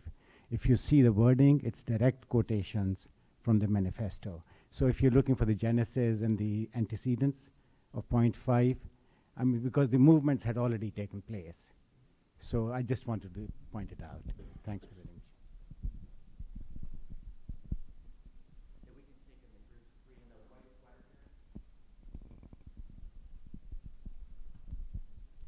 Hi, my name is Alana O'Malley. I'm a Fulbright scholar at George Washington University and ordinarily a historian at Leiden University in the Netherlands. And thanks very much for a very fascinating discussion. I'm just going to ask a brief question about the self-determination idea. And I could agree, of course, that this statement is very much about laying out a blueprint for American power in the post-war moment. But I'm curious as to why exactly Wilson seeks to institutionalize this international order with the creation of the League. And as part of that effort, he uses the word peoples rather than nations, even though the League is an effort to institutionalize the format of the nation state.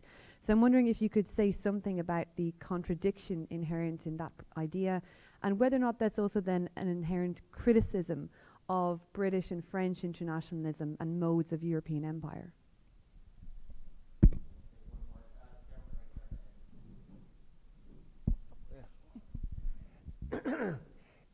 Thanks for 3 excellent presentations. I'm Paul Sham. I teach Israel Studies at the University of Maryland. I want to address one point that Professor Nyberg brought up, that who would enforce all of these ideas.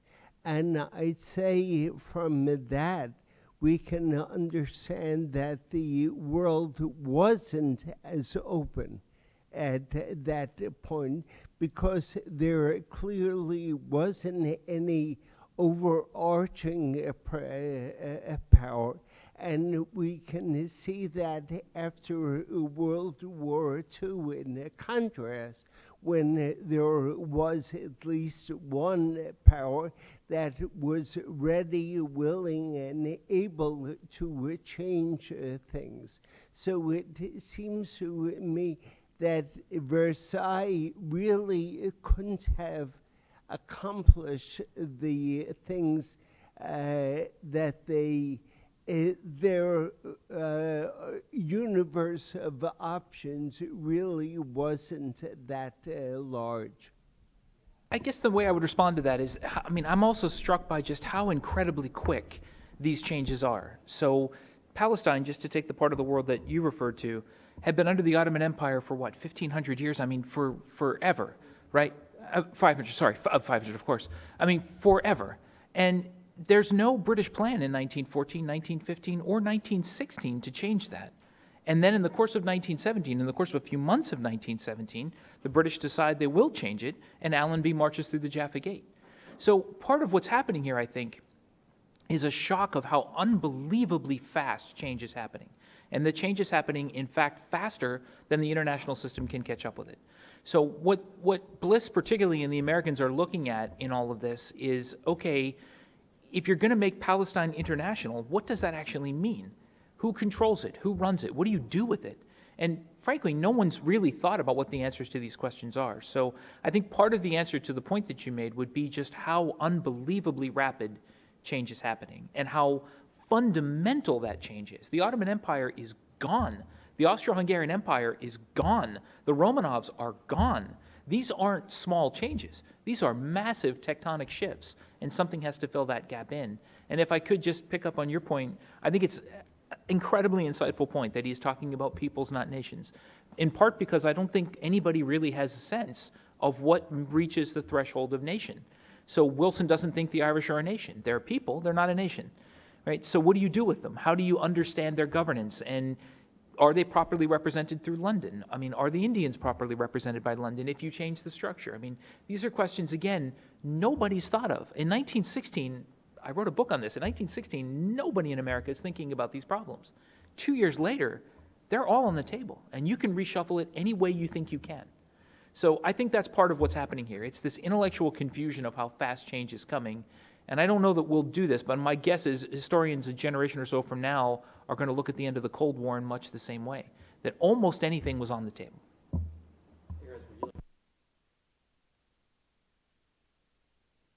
Well, thank you. Oh, thanks. Thank you for the point in the Indian National Congress. I would be very surprised if Wilson had known about those texts that you mentioned.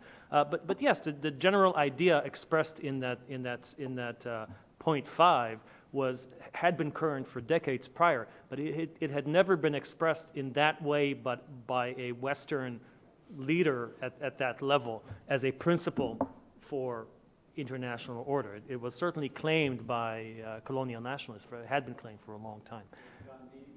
Yeah, absolutely. Yeah. The question about nations and peoples, I think it's so interesting. And Mike wrote the book about it, so I'll just give my own sense, which is, generally speaking, Wilson was a social Darwinist in the sense that he believed that societies evolve. They're not fixed through time. They evolve both at the center in terms of their norms and culture and so forth, and also at the edges in terms of what's in and what's out. So there's an interesting exchange. There's a couple of things I'd like to say, actually. There's an interesting exchange that he has with a British journalist when he just lands. He crosses the Atlantic to go to the Paris Peace Conference, but the Peace Conference doesn't start for a few weeks, so he has this tour of England and Italy and France and all that. And he gives this interview to a British paper, and I don't have the exact quote here, but I'll paraphrase. The journalist asks something that implies that the Brits and the Americans are Anglo-Saxons, and that they have this, it doesn't use the word race, but they have this racial affinity that ties them together. And Wilson says, and I found that, and again, I'm paraphrasing here, so bear with me, but he said something along the lines, look, the American nation is no longer an Anglo-Saxon nation. If it was once, it is no longer now, and if we Brits and Americans share something, are connected by something, it's by our ideals, not by our lineage. And he says that even as he is himself exploring there in his touring his own British heritage, but he's also well aware that the American body politic has changed. The other point I want to make, and I wanted to put this in the speech, but in the talk, but I had to take it out just for time. When Wilson goes over on that boat ride, he has a draft of the League of Nations Covenant that he prepared himself on his little typewriter. He was probably the last president who actually wrote his own speeches on his own typewriter. There's no staff. This White House is a bare bones operation at this point in time.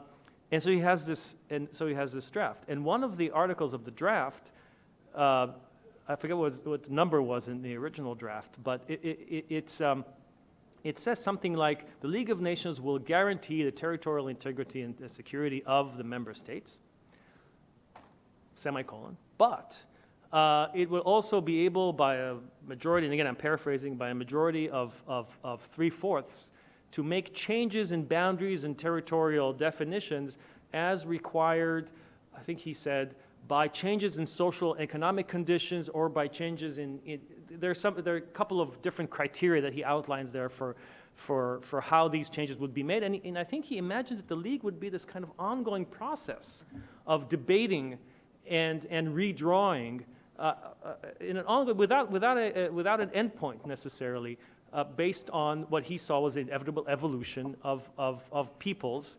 And so the nation would be continuously, the nation as a political entity would be continuously redefined. Now what happens is Robert Lansing sees this and he's flabbergasted, and his other legal advisors, David Hunter Miller and others, see this and they're flabbergasted. The British and the French see this and they're flabbergasted. They get in the negotiations they get rid of the whole thing under after the semicolon, and it becomes the League will guarantee the territorial integrity of the member states, and this becomes Article 10. So this is not a well-known story. I wrote a little piece about this some years ago, but apparently it hasn't percolated. Few people know about this. That the original concept of Article 10, from Wilson's perspective, was the precise opposite of what it ended up doing, which is kind of reifying this borders of a particular moment in time. And we're still struggling with this problem. How do you change borders in a peaceful way? It's a huge, major problem in our structure. And he was thinking about this, but other people saw it as dynamite. That was going to be a very, very dangerous way to run things. Lawyers, right? Exactly. Okay, we have time for one more set of questions. So actually, looks like this row here, 3 in a row. We'll take those 3, and then we'll have one round of answers. Stanley Kober. I was wondering what this analysis does to the democratic peace theory. The idea has been you get rid of the dictator, and then the people will spontaneously resolve their differences. Doesn't seem to work. The Bliss quote is wonderful about the mosquitoes. What's the alternative? Once you win the war, then what are you supposed to do? Are we stuck with Hobbes's Leviathan? We'll take the next 2 questions, and then we'll This, give you a chance.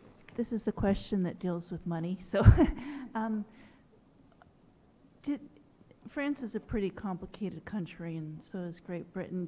Did they somehow see that the reparations from Germany after the war, did they foresee that how these reparations and how this huge amount of money was to be distributed and handled? Did they ever see that there could be complications in the future, since being a complicated country that France was pre-World War I and also Britain pre-World War I, did they somehow see that this huge amount of money could somehow be used in another manner? I was just curious about that. All right. Final question? Quickly, I'm Jimmy Colker, retired Foreign Service officer. The 14 points are often characterized or mischaracterized as presaging a rules-based world order, and even if it didn't happen after World War I, it seems to have been a model which was happening after World War II and the whole last half of the last century, and maybe up to the current administration, that with the U.S., with institutions and processes of which the U.S. was a leading member and a guarantor. And it seems as though the current administration thinks this is out of date, or that this isn't in the U.S. interest to do. And first, was this a myth to begin with? Was there no rule of law that was in the U.S. interest with all these institutional structures? And is it over? Who wants to go? We'll start with Jennifer and then we'll move down. I think I'll say a few things I think might tie together for all these questions. I think the first thing was that if you think about money and we think about the reparations payments as being this kind of big transfer of money that's going to occur to help post-war Europe, at least Britain and France, rebuild, I think we should also realize that the flow of money from the United States to Europe continued in the post-war period, and it continued through private philanthropy. So Herbert Hoover, who had led this huge philanthropic mission in 1914 to 1917, over the rape of Belgium, and a lot of American aid was flowing into German-occupied areas, continued with that philanthropic effort all the way into 1923, and redirected most of that aid into Eastern Europe. And it was a lot of that aid was meant to prevent typhus epidemics, famine. The British blockade during the whole Versailles Peace Treaty process was still in effect, so it was just simply a matter of feeding these populations.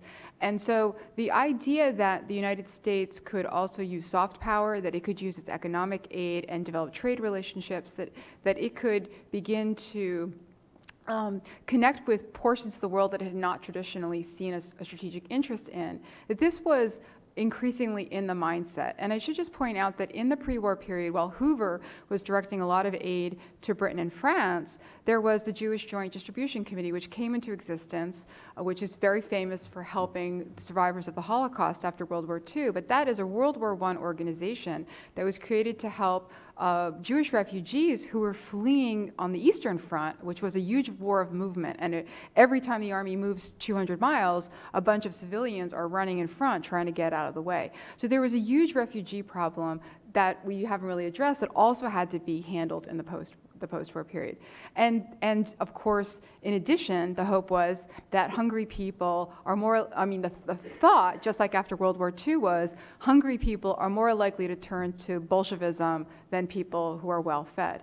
So I think a lot of this idea that it was just in the hands of the Versailles Peace Treaty and international agreement, laws, set up some international law, and this is going to handle all the world's problems, is a false way to look at a more integrated approach that people were taking in the post-war period. That it was not just, this is the answer and there's nothing else that we can do.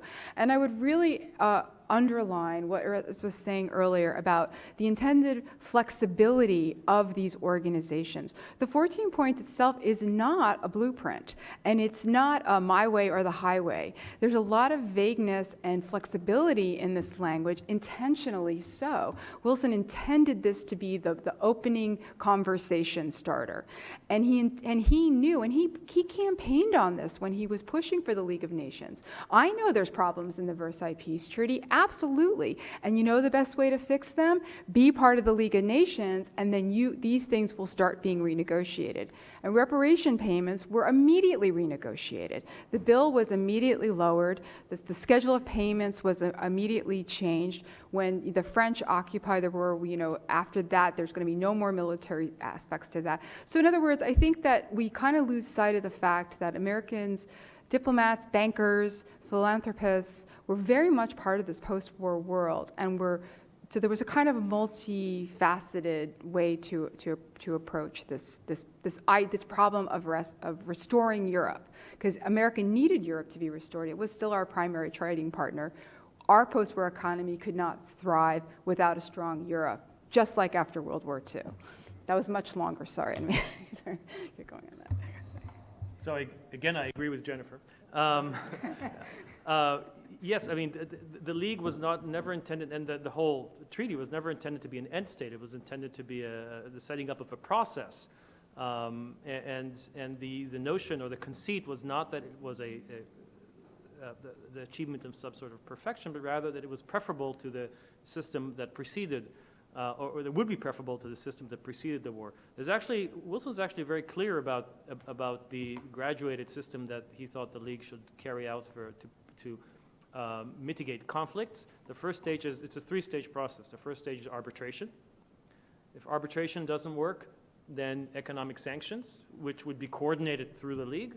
And if that doesn't work, then military power would be used, again coordinated through the League. And actually, we may think that this is utopian, but when we think about it, this is exactly the system that we still use today through the United Nations. We have economic sanctions.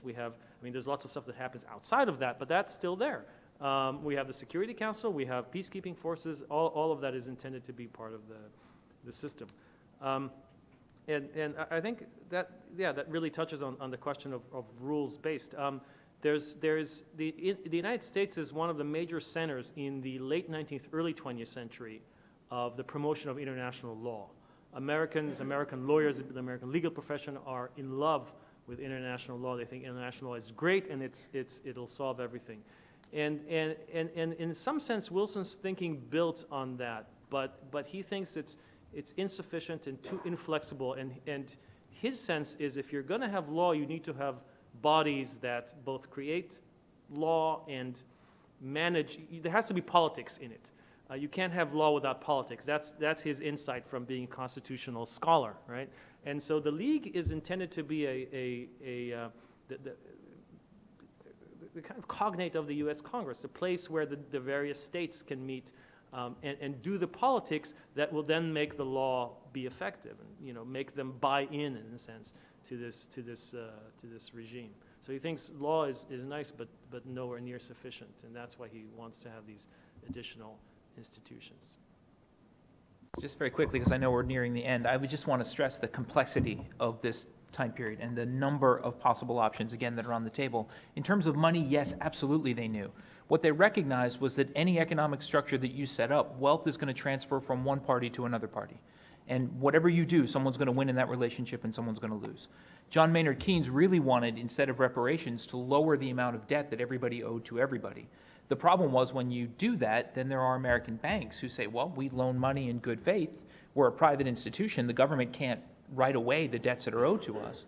So reparations become, as Jennifer pointed out, they become a way to try to either encourage good German behavior by lowering them if the Germans are behaving well, or a punishment behavior. So again, they understand what money means and understand it as a tool. There's just no easy way around it. The democratic peace theory question, if you have an answer to that one, I have a job for you at the U.S. Army War College. Certainly, I don't think the French believed in democratic peace theory at all. Clemenceau believed that as Theodore Roosevelt did, Roosevelt was the first commissioner of the New York City Police Department, that this was an occasion of one state, Germany, having committed a crime, and Germany had to be punished. That was the way you did it. You proved to the world that if one state gets out of line, you smack it down. David Lloyd George and the British believed that what had happened is that the system got imbalanced, and what you needed to do is to recreate that balance.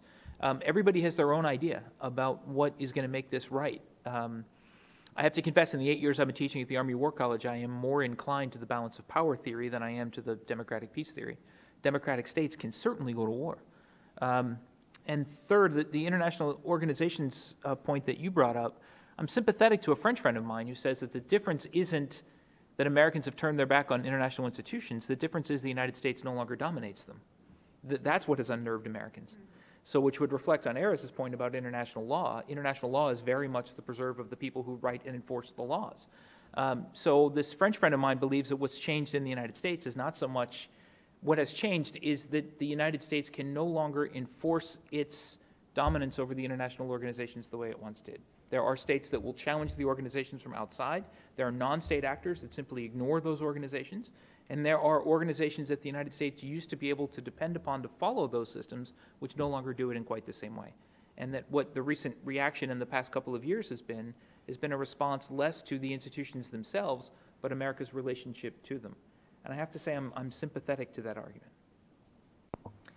Thanks. Well, that'll be the last word. Thank you all for braving the weather and coming here, and please join me in a round of applause for our three great panelists.